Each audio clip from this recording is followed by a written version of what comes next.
Olá pessoal, tudo bem? Vamos continuar? Afinal, não podemos parar, não é? Bom, nesse esquema de direito processual do trabalho, temas esses que eu estou abordando com vocês, de perguntas e respostas, isso a fixação da matéria, sem dúvida nenhuma, é muito melhor. Próxima perguntinha.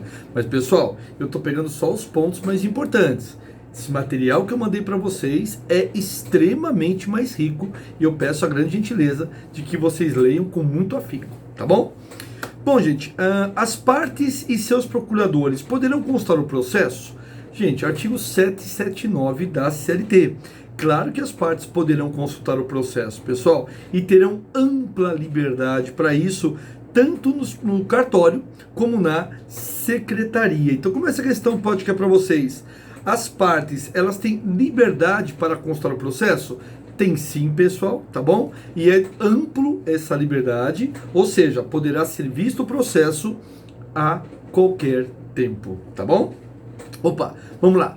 E os documentos que são juntados no processo? Eles podem ser desentranhados, ou seja, eles podem ser retirados do processo? Artigo 780, pessoal, sim. No final do processo, se ele for físico, tudo bem? As partes poderão tirar os documentos originais, mas deixando o translado. O que significa isto? Deixando a cópia daquele documento, tá bom? Deixando a cópia daquele documento. Bom, outro ponto importante, gente. As partes, elas poderão requerer certidões de processo, que é a chamada certidão de objeto e pé. Para que serve essa certidão, pessoal? Para saber em que pé que está a coisa, né? Certidão de objeto, qual que é o objeto daquela demanda e em que pé que está aquela demanda. É o artigo 781.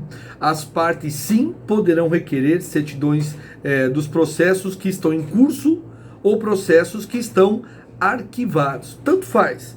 Então não é só processo que está em andamento. Não.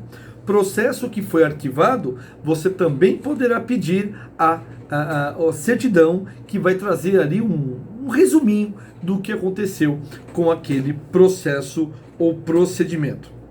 Bom, e no caso, professor, de certidões que eu venha a pedir para processos que estejam em segredo de justiça? Bom, nesta querida e amada hipótese, meus caros amigos, é evidente que o artigo 781 deixa claro: só é possível certidão de processos que eventualmente estejam em segredo de justiça se houver o despacho com autorização do juiz. Se houver o despacho com autorização do juiz, sem problema nenhum, poderá ser dado também a certidão de um processo que estará muitas vezes envolvendo intimidade das partes, tá bom? Mais ou menos por aí. Bom, vamos lá, deixe-me ver aqui como que será registrada uma reclamação trabalhista. Como que ela é registrada, não é? Como que ela é, enfim, documentada? Artigo 784. As reclamações, gente, elas serão registradas em livro próprio, tá bom? Rubricado em todas as folhas pela autoridade a que estiver subordinado o distribuidor. Ou seja, todo processo, quando ele é proposto, tem que ter um controle, sendo ele físico ou digital. E o responsável será o distribuidor. E lembrando que em todo distribuidor tem um juiz correspondente e responsável, que será o fiscal para ver se realmente tudo está ocorrendo de forma correta. Professor, quando distribuo uma petição inicial, necessariamente, professor, tem algum documento? Tem sim, gente. Tem um documento, sem dúvida nenhuma, tá bom? Tem um documento, e este documento faz o quê? É um recibo, um protocolo que nós recebemos tanto físico como digital, sem problema nenhum, tá bom? Sem problema nenhum. Bom, analisando aqui as nossas perguntas e, repete, pegando as mais berrantes para vocês, explicando um pouco mais, tá? Vamos ver aqui.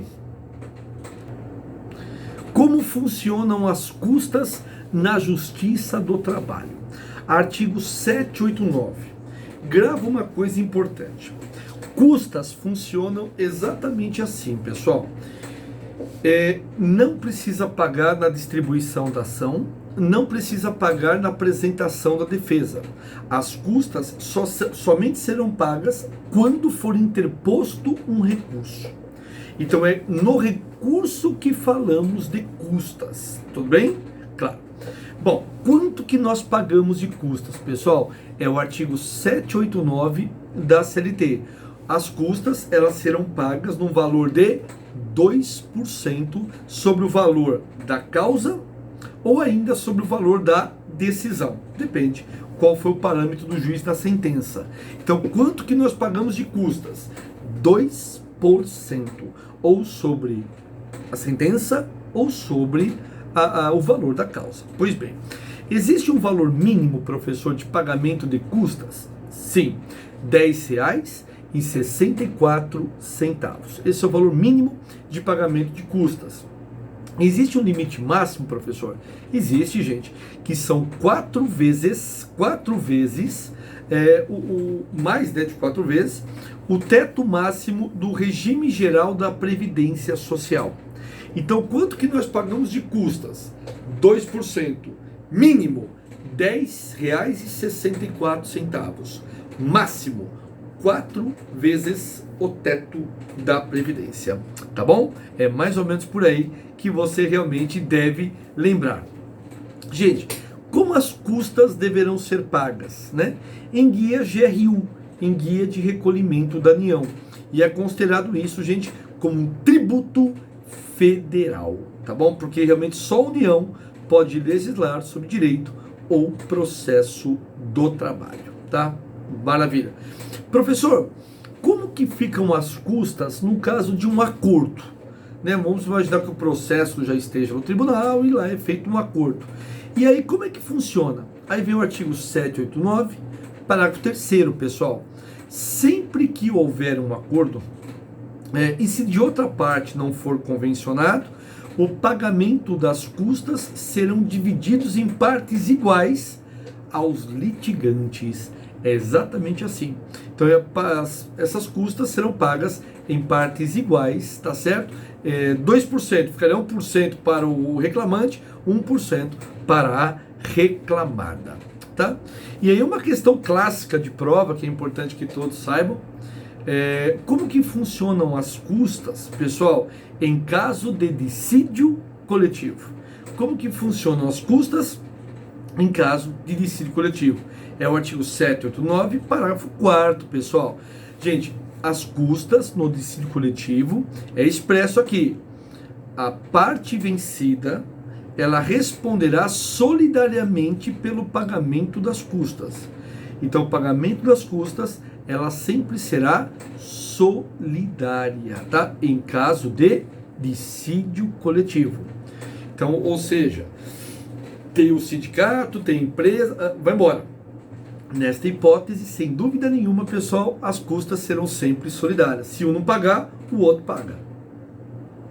Sempre funciona assim. Professor, e as custas na hipótese de execução?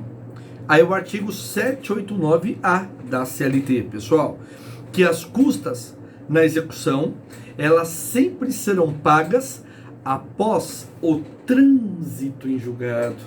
Então é após o trânsito em julgado que serão pagas as custas processuais, tá? Ou seja, e só depois de ter passado todo o prazo para eventuais recursos. Isso é importante ressaltar aqui também. E professor, como é que funciona? O que é emolumento? Porque você falou custas, mas o que seria emolumento? Gente, emolumento é o artigo 789B de bola. Emolumentos são pagamentos extras, não é? Que são feitos pelas partes. Primeiro passo, gente, é a autenticação, né? Autenticação, fotocópia, carta de sentença, certidão, tudo isso é considerado emolumento. Então, quando eu vou pagar uma fotocópia, uma xerox, eu pago custas? Não, você paga emolumento, tá certo, senhores? Emolumento. Muito bom. com isso, gente, eu fecho mais esse bate-papo, que foi praticamente sobre custas. E é claro que eu já peço que entre uma aula e outra, dá uma olhadinha no artigo 789 e dá uma lida que você vai fixar bem mais. Fechou? Até já!